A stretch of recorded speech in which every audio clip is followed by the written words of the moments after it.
Halo guys, lanjut lagi kita Battle to the Heaven. Tenang, aku akan membiarkanmu segera melupakan rasa sakit. Kamu akan berterima kasih padaku, kata Yi Chen tersenyum dingin. Kakinya menginjak tanah dan tubuhnya tiba-tiba menghilang. Gelombang seruan terdengar di sekitarnya ketika semua orang melihat Yi Chen menghilang. Xiaoyan tidak bergerak sebelum matanya menjadi dingin dan tendangannya mengandung kekuatan besar. Dengan keras diayunkan ke belakangnya, tepat ketika Yi Chen muncul dan menghindari tendangannya. Tangan Yi Chen berubah menjadi cakar dan mencengkram kaki Xiaoyan. Biarkan aku mencoba apakah dagingmu berbeda dari orang biasa. Kekuatan hisap yang menakutkan tiba-tiba meletus dari tangan Yi Chen. Di bawah kekuatan hisap ini, darah di dalam tubuh Xiaoyan menjadi sedikit kacau. Mata Xiaoyan menjadi sedikit dingin saat merasakan darahnya mendidih. Api 3000 hijau giok segera melonjak di tubuhnya. Kabut putih tiba-tiba meletus dari tangan Yi Chen yang mencengkram kaki Xiaoyan, menyebabkan ekspresinya segera berubah. Dia buru-buru menarik tangannya dan dengan cepat mundur. Yi Chen menurunkan kepalanya dan melihat telapak tangannya telah hangus menjadi hitam. Jika bukan karena pertahanan doucinya, kemungkinan tangannya akan lumpuh. Itu adalah api surgawi. Gumam Yi Chen menjadi tertarik. Dia mendengus dingin saat mengarahkan tangannya ke arah Xiaoyan dan tiba-tiba mengepalkannya. Ledakan darah, teriak Yi Chen. Cahaya merah yang pekat tiba-tiba meletus dari telapak tangan Yi Chen saat teriakannya terdengar. Segera douci merah menyebar dengan sangat cepat dan sekejap melilit Xiaoyan. Xiaoyan merasakan darah di dalam tubuhnya terasa mendidih seolah akan meledak saat dililit cahaya merah. Orang ini penuh dengan taktik jahat. Sepertinya dia memang memiliki kemampuan seperti itu, pikir Xiaoyan. Tangan Xiaoyan bergetar dan api kehitaman dengan cepat melonjak keluar dan menyelubunginya. Fluktuasi yang tidak biasa tersebar saat api kehitaman bersentuhan dengan api 3000 hijau giok. Rasa dingin melintas di mata Yi Chen saat melihat Xiaoyan tidak bergerak. Serangannya itu bahkan dapat membuat bintang 5 dojong akan mengeluarkan darah mereka dengan paksa jika mereka ceroboh. Namun serangannya itu tidak berhasil mempengaruhi tubuh Xiaoyan sedikitpun. Pantas saja dia mampu menjadi juara. Dia memang memiliki beberapa kemampuan. Lupakan saja, yang terbaik adalah tidak membiarkannya terlalu lama. Jika tidak, beberapa situasi lain mungkin terjadi. Aku harus segera menghabisinya, pikir Yi Chen dengan kekejaman melintas di matanya. Segel di tangannya tiba-tiba berubah. Mengikuti perubahan yang cepat dari segel di tangannya, douci merah segera menyembur keluar dari sekujur tubuhnya dan menyelubunginya, menyebabkan penampilannya semakin menakutkan. Xiaoyan, hati-hati! Itu adalah jurus penguapan darah yang dapat memperkuat dirinya, teriak Cao Ying yang menjadi khawatir dan buru-buru berteriak. Xiaoyan, semua sudah berakhir, kata Yi Chen dengan dingin. Sementara douci merah di tubuhnya dengan cepat melonjak. Kakinya menginjak tanah dan ruang di depannya menjadi terdistorsi saat dia sekali lagi menghilang. Xiaoyan mengerutkan keningnya saat Yi Chen menghilang. Kakinya dengan cepat mundur 2 langkah. Yi Chen dengan cepat muncul di depan Xiaoyan dengan cakarnya yang akan merobek dada Xiaoyan. Melihat serangan itu, douci yang kuat dari dojong bintang 9 segera meletus dari tubuh Xiaoyan, hingga menyebar ke segala arah di tengah banyak suara retakan. Douci kuat yang meletus dari tubuh Xiaoyan juga menyebabkan Yi Chen yang berada di dekatnya nampak terkejut. Sebelum dia pulih dari rasa terkejutnya, tinju Xiaoyan yang diselimuti api hitam dengan keras menghantam cakarnya, hingga membuat tubuh Yi Chen bergetar. Yi Chen mundur beberapa langkah sebelum menstabilkan tubuhnya di depan banyak tatapan tertegun. Ketua Chen Tian, sepertinya ada yang tidak beres. Douci bocah itu menjadi jauh lebih kuat dibandingkan saat itu, kata seorang panatua di belakang Chen Tian. Tidak ada masalah. Seberapapun kuat bocah itu, dia hanyalah bintang dojong 9 yang telah banyak mati di tangan Yi Chen, kata Chen Tian mengerutkan keningnya. Tangan Yi Chen sedikit melengkung setelah menstabilkan tubuhnya. Douci merah melonjak menyebabkan rasa sakit yang membakar di tangannya perlahan melemah. Matanya cukup suram saat dia menatap Xiaoyan di depannya. Namun hatinya sedikit terguncang. Dari apa yang dia tahu, kekuatan Xiaoyan seharusnya hanya bintang 4 dojong. Tapi mengapa kekuatannya tiba-tiba melonjak pada saat ini? Niat membunuh melonjak di hatinya saat dia menatap Xiaoyan. Douci merah melonjak di tangannya akhirnya berubah menjadi tombak panjang di tangannya, dan tubuhnya tiba-tiba menghilang. Dalam sekejap Yi Chen muncul di samping Xiaoyan dan menusukkan tombaknya ke arah kepala Xiaoyan. Xiaoyan mendengus dingin dan tubuhnya dengan cepat bergeser setiap menghindari tusukan tombak. Mengikuti serangan tombak yang bertubi-tubi, petir muncul di bawah kakinya. Banyak bayangan yang muncul ketika Xiaoyan menghindari setiap serangan tombak. Tombak yang dengan keras meluncur ke depan tiba-tiba berhenti ketika dua jari Xiaoyan dengan kuat menjepit tombak, menyebabkan hati Yi Chen nampak terkejut. Dia bisa merasakan betapa merepotkan berurusan dengan Xiaoyan. Orang lain bahkan tidak memiliki kemampuan untuk membalas apalagi menjepit ujung tombaknya. Sementara pikiran itu melintas, tubuhnya melesat dan muncul di depan Xiaoyan dengan telapak tangannya yang akan menghantam dada Xiaoyan. Senyum dingin melintas di wajah Xiaoyan di hadapan serangan liar itu. Api 3000 hijau giok melonjak akhirnya berubah menjadi naga api yang dengan keras menghantam telapak tangan Yi Chen. Wajah Yi Chen nampak suram saat serangan telapak tangannya diblokir. Sementara Xiaoyan dengan tenang mundur beberapa langkah. Ketidaksabaran meningkat di hati Yi Chen setelah serangannya yang kuat berulang kali gagal melukai Xiaoyan, menyebabkan niat membunuh melonjak di hatinya. Jurus tangan iblis diluncurkan Yi Chen dan doci merah yang pekat segera melonjak di kedua tangannya. Tubuhnya berubah menjadi bayangan saat dia meluncur ke arah Xiaoyan dengan kejam. Xiaoyan tidak mundur saat melihat Yi Chen yang dengan kejam meluncur ke arahnya. Senyum dingin muncul di wajahnya ketika segel di tangannya bergerak dan mulai berubah dengan cepat. Segel pemecah gunung, segel pembalik laut, dan segel pembalik tanah diluncurkan Xiaoyan secara bersamaan. Cahaya kristal keunguan melonjak di telapak tangannya dan perlahan bergabung dengan dua segel pertama. Dengan penggabungan dari 3 segel, ruang di depan Xiaoyan mulai bergetar dengan hebat. 3 segel baru saja bergabung ketika Yi Chen muncul dengan telapak tangannya yang akan menghantam dada Xiaoyan. Kilatan dingin melintas di mata Xiaoyan saat dia melihat itu. Tinju kristal yang terbentuk dari 3 segel segera memotong ruang dan dengan keras menghantam telapak tangan Yi Chen. Ledakan yang mengguncang bumi tiba-tiba bergema hingga menghancurkan panggung batu. Sementara debu menyebar di tempat itu. Sebuah suara tinju yang menghantam tubuh tiba-tiba terdengar. Dan satu sosok terhempas keluar dari panggung batu dan dengan keras mendarat di tanah. Tubuhnya bergesekan di tanah beberapa meter sebelum akhirnya berhenti. Mata semua orang mengikuti sosok yang terhempas itu dan seketika terkejut saat melihat Yi Chen dengan kondisi yang menyedihkan di tanah. Sementara itu Xiaoyan perlahan muncul di tengah debu yang menyebar tanpa terluka sedikit pun. Xiaoyan hanya menyeringai saat dia melihat Yi Chen yang pucat memuntahkan darah. Jarinya mengusap cincin penyimpanan berwarna merah di tangannya. Cincin itu dia rampas dari Yi Chen ketika mereka bertarung. "Kembalikan cincinku!" teriak Yi Chen dengan marah seraya mengusap jejak darah di sudut mulutnya. "Perlakukan saja ini sebagai hadiah. Kamu sudah kalah. Bawa orang-orangmu pergi," kata Xiaoyan menyeringai. Yi Chen hanya bisa melihat Xiaoyan dengan kejam saat mendengar itu. Kekejaman melonjak di wajah Chen Tian saat dia melihat Yi Chen dikalahkan. Orang ini tidak boleh dibiarkan hidup. Jika tidak, dia pasti akan menimbulkan masalah di masa depan, pikir Chen Tian dengan niat membunuh yang melintas di hatinya. Dia tiba-tiba melangkah maju dan muncul di depan Xiaoyan. "Bocah kurang ajar, kamu berani merebut barang orang lain. Apa gurumu tidak mengajarkan itu?" teriak Chen Tian dengan dingin. Telapak tangannya dengan cepat menembus ruang kosong dan akan menghantam kepala Xiaoyan. Senyum dingin muncul di wajah Xiaoyan saat melihat itu.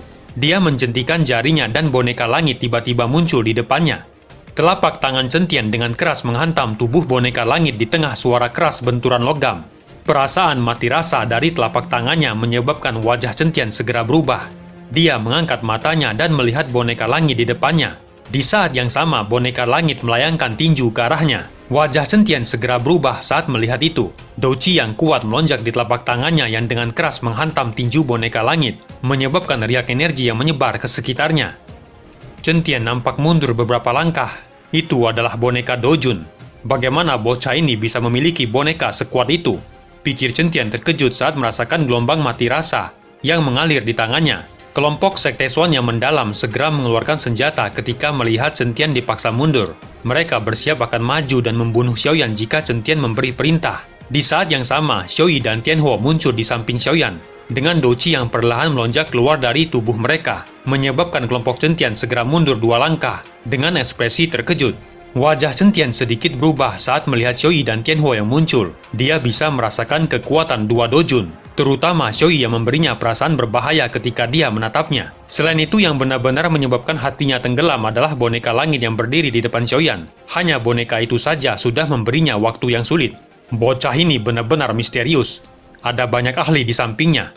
Bahkan tanpa perlindungan dari Menerapil, aku tidak akan dapat melakukan apapun pada bocah ini. Jika pertempuran dengan 3 Dojun benar-benar terjadi, kemungkinan kami hanya akan terbunuh, pikir Chen Tian tenggelam. Ekspresi Yi Chen juga berubah karena perubahan situasi ini.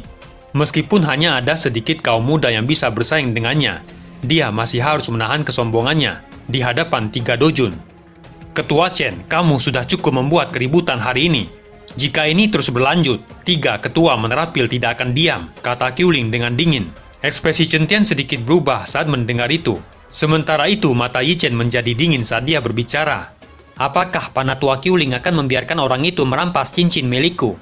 Ini disebut rampasan dalam pertarungan, kata Xiaoyan tersenyum mengejek menyebabkan mata Yi Chen menjadi panas. Bocah, lebih baik kamu tidak berbicara dengan tajam di depanku, kata Chen Tian tersenyum dingin. Namun sebelum dia selesai berbicara, suara dingin tiba-tiba bergema di menara pil. Ketua Chen, saatnya masalah ini berakhir di sini. Jika kamu melanjutkan, jangan menyalahkan menara pil karena tidak memberimu wajah. Selain itu, Yi Chen, jika kamu ingin menjadi musuh menara pil, kamu dapat segera kembali. Saya ingin lihat bagaimana Tianji akan membalas, kata Xuan Yi yang tiba-tiba muncul dari ruang terdistorsi. Matanya dengan tajam menatap kelompok Yi Chen dan berbicara dengan dingin. Wajah Chen Tian dan Yi Chen berubah drastis. Status dan reputasi Xuan Yi jauh melampaui mereka. Bahkan jika ketua Sekte Langit yang mendalam Tianji yang datang, kemungkinan dia masih harus bersikap sopan pada Xuan Yi. Karena ketua Xuan Yi mengatakan seperti itu, masalah hari ini akan berakhir di sini. Namun jika saya menemukan kebenaran, saya pasti tidak akan membiarkan masalah ini begitu saja, kata Chen Tian dengan dingin sebelum melambaikan tangannya dan pergi dari tempat itu. Yi Chen hanya bisa menatap kejam pada Xiaoyan sebelum pergi mengikuti Chen Tian di belakangnya. Dasar sekelompok orang yang hanya tahu cara menggertak orang lain saja, gumam Xiaoyan seraya memainkan cincin merah di tangannya. Mengapa kamu muncul dan tidak membiarkan Qiuling membantumu menyelesaikannya? Kata Xuan Yi berbalik dan menegur Xiaoyan. Dia telah mengeluarkan tantangan, bisakah saya mundur? Kata Xiaoyan tersenyum. Aku malas berdebat denganmu. Watakmu sama saja dengan Yao Chen. Masuklah, kami telah memperoleh informasi tentang Yao Chen, kata Xuan Yi menggelengkan kepalanya tanpa daya sebelum berbalik dan berjalan ke menara pil. Di satu ruangan nampak Xiaoyan dan lainnya telah berkumpul. Anak kecil, jangan biarkan pikiranmu menjadi kacau. Menyelamatkan Yao Lao bukanlah hal yang mudah. Kamu hanya akan masuk ke perangkap harimau, kata Kongji menggelengkan kepalanya. Di mana guru di penjara? Tanya Xiaoyan. Kongji mengeluarkan gulungan peta dan meletakkannya di atas meja. Jarinya menunjuk ke bagian barat dataran tengah seraya berbicara. Di pegunungan jiwa kematian. Pegunungan ini bisa dianggap sebagai tempat berbahaya di dataran tengah. Tempat itu dipenuhi kabut dingin yang tebal. Jika seseorang menerobos masuk sembarangan, dia akan tersesat di dalamnya. Selain itu, ada cukup banyak binatang magis yang haus darah. Mungkin karena itu pegunungan ini telah menarik perhatian sekte jiwa. Xiaoyan hanya mengerutkan keningnya saat mendengar itu.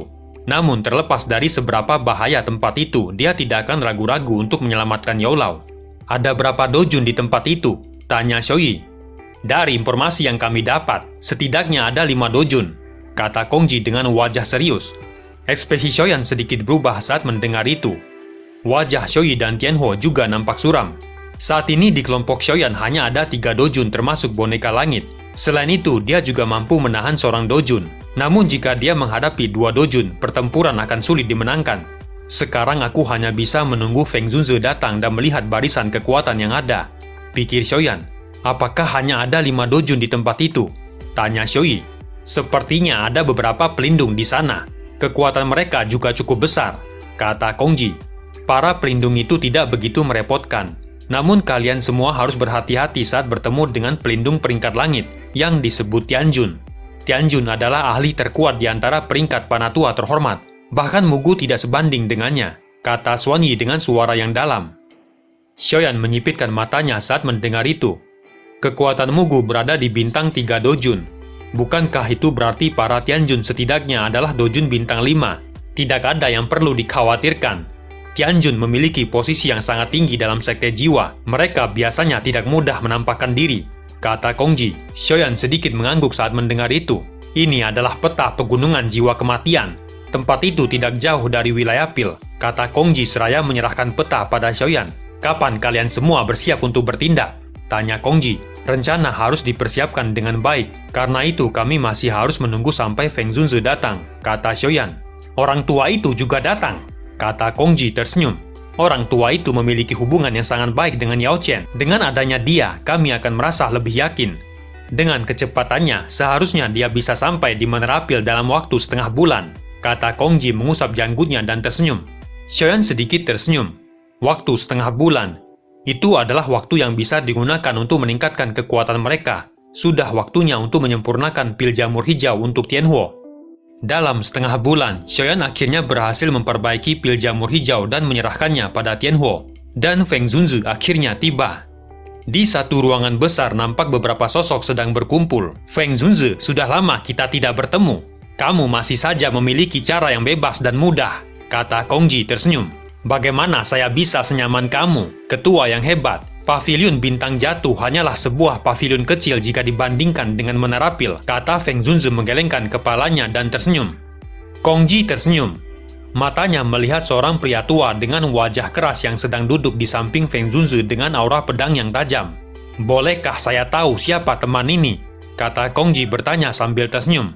Saya sudah lama melupakan nama sampai saya membuat nama sendiri. Nama saya Tijan. Kata Tijan menangkupkan tangannya seraya menunjukkan senyuman yang agak jelek. Tijan, mungkinkah kamu adalah Tijan Junju yang telah membasmi gerbang pedang Yok 5 tahun lalu? Kata Kong Ji dengan kejutan melintas di wajahnya. Wajah orang tua bernama Tijan bergerak sedikit sebelum mengangguk. Karakter orang tua ini memang seperti ini. Permusuhan antara dia dan sekte pedang Yok terlalu dalam. Sulit untuk menjelaskan semuanya dalam waktu singkat, kata Feng Zunzi tersenyum. Di mana Xiaoyan? Anak kecil itu memanggilku ke sini. Jangan bilang kalau dia tidak akan menunjukkan dirinya, kata Feng Zunzi. Apa yang Feng tua katakan? Bagaimana kaum muda bisa menipu orang yang lebih tua sepertimu? Kata Xiaoyan yang suaranya tiba-tiba terdengar di luar ruangan sebelum perlahan masuk bersama Xiaoyi dan Tianhuo. Bintang 9 Dojong. Gumam Feng Zunzi terkejut saat mengalihkan pandangannya ke arah Xiaoyan. Cangkir teh di tangannya sedikit bergetar. Dia masih ingat dengan jelas bahwa Xiaoyan baru saja menerobos kelas Dojong saat dia pergi. Bagaimana kekuatan Xiaoyan bisa melambung ke bintang 9 Dojong dalam waktu kurang dari setahun? Wajah Tijan Junju yang keras sedikit bergerak. Kejutan juga melintas di matanya saat dia melihat Xiaoyan. Aku hanya beruntung, kata Xiaoyan tersenyum saat dia berjalan ke ruangan besar. Jian di belakangnya nampak malas mengikuti. Dia menjadi tidak puas karena Xiaoyan membawanya untuk bertemu orang-orang tua ini. Bukankah lebih baik membiarkannya tidur lebih lama? Feng Zunzi tersenyum. Matanya bergeser pada Xiaoyi dan Tianhuo dan tiba-tiba mengeras. Kedua orang ini telah mencapai bintang 3 Dojun. Tijan Junju di sampingnya juga mengerutkan keningnya dan menatap tajam pada keduanya. Dia bisa merasakan bahwa orang tua dan wanita ini sepertinya memiliki kekuatan yang tidak lebih lemah darinya. Mereka adalah temanku dan akan ikut bersama kita. Ini Xiaoyi dan Tianhuo Zunzi, kata Xiaoyan tersenyum. Feng Zunzi yang biasanya tenang bahkan tanpa sadar sedikit bergetar saat mendengar perkenalan dari Xiaoyan. Bukan saja kekuatan Xiaoyan mencapai bintang 9 Dojong, tetapi dia juga memiliki 2 pendamping dengan kekuatan bintang 3 Dojun. Dia memang layak menjadi murid yang menarik perhatian Yao Chen. Tidak bisa menilainya hanya menggunakan akal sehat. Pikir Feng Zunzi tersenyum getir di dalam hatinya. Ini adalah Tijan Junju. Dia satu-satunya yang ingin membantu. Beberapa teman yang lain mundur setelah mendengar nama sekte jiwa. Beliau ini datang sendirian. Saat itu dia juga berhutang budi pada Yao Chen. Kalau tidak, dia tidak akan bisa membalas dendam, kata Feng Zunzi menghela napas. Xiaoyan mengangguk saat mendengar itu. Saya akan mewakili guru berterima kasih pada Tijan Junju, kata Xiaoyan seraya menangkupkan tangannya ke arah Tijan Junju. Selama orang tua itu bisa bebas dan membiarkanku membalas budi, tidak masalah menerobos masuk sekte jiwa. Aku juga ingin bertemu dengan orang-orang yang bukan hantu atau manusia, kata Tijan Junju dengan suara agak serak. Xiaoyan terdiam saat mendengar suara Tijan Junju. Karakter keras seperti itu adalah yang paling menakutkan. Beruntung dia berdiri di samping mereka. Kong Ji sudah memberitahu kami kalau Yao Chen sudah dipindahkan. Namun aku tidak menyangka sekte jiwa akan memindahkannya ke pegunungan jiwa kematian. Medan di sana begitu rumit karena kabut dingin yang begitu tebal. Sepertinya mereka khawatir Yao Chen akan diselamatkan, kata Feng Zunzi seraya mengusap janggutnya. Kita tidak punya cukup waktu. Kita tidak tahu apakah sekte jiwa sudah menerima kabar dan diam-diam memindahkan guru. Jika itu terjadi lagi, semua usaha kita akan sia-sia, kata Xiaoyan. Kita memang harus cepat menyelesaikan masalah ini. Jika terlambat, akan banyak hal dapat berubah. Kapan kamu berencana untuk pergi? Kata Feng Zunzi. Kita akan berangkat besok. kata Xiaoyan dengan suara yang dalam. Kalau begitu, kami akan melakukan apa yang kamu katakan, kata Feng Zunzi mengangguk. Xiaoyan tersenyum, kilatan tajam melonjak di matanya saat pikiran melintas di benaknya. Guru, tunggu aku. Kali ini, aku pasti akan menyelamatkanmu.